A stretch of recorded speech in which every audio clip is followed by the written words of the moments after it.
Hey, so today we're going to be talking about acrylic paint and a setup that's going to help make things go easier and help you get a better end result as you begin working with this medium.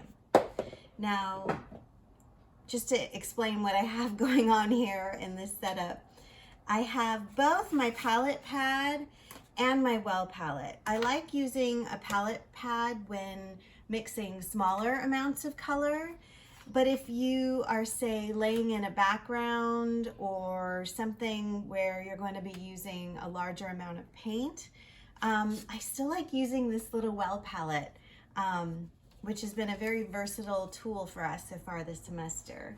As usual, a paper towel to clean up and dab as needed. And then I like to use 2 jars of water.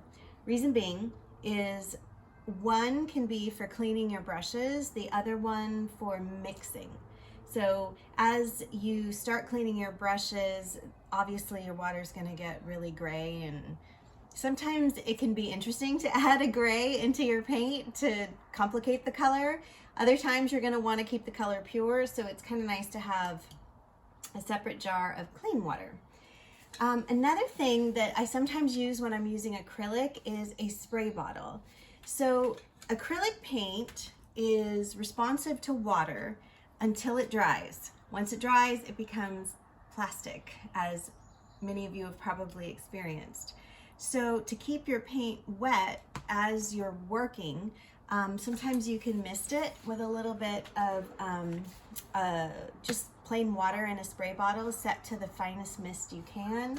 And then my brushes, my palette knives. And then this product is on your list of supplies. This is matte medium. Matte medium is a super cool substance that will not only thin out your acrylics as you're working with them, if you want to get glazing, or if it's a little stiff coming out of the tube, it can loosen it up for you. Water does the same, but to get those cool glazing effects, matte medium is a really awesome product. This is gloss medium, almost exactly the same thing, but it'll give you a nice shine. You can also use it at the end of an acrylic painting to put a gloss on. Moving forward though, I recommend photographing or scanning your work before you put a glossy finish on it, because that reflection can begin to be challenging as you want to photograph it. So keep things matte and photograph it, document it, and then go ahead and make it nice and shiny with that gloss medium. This is a golden product, gloss glazing liquid.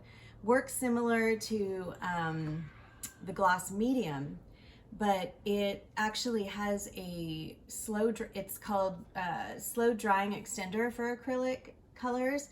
So this will actually slow the drying time, which is going to increase your ability to mix colors and blend on your surface. I have a few different brands here. I've used Golden, Liquitex, even Blick acrylic paint. This is super cool. So this is a golden liquid, it's a fluid acrylic. So the cool thing about fluid acrylics is they already are pretty loose, so you can get really lovely glossy coverage without that thick paint, but it all depends on the end effect you're going for. But yeah, so happy painting.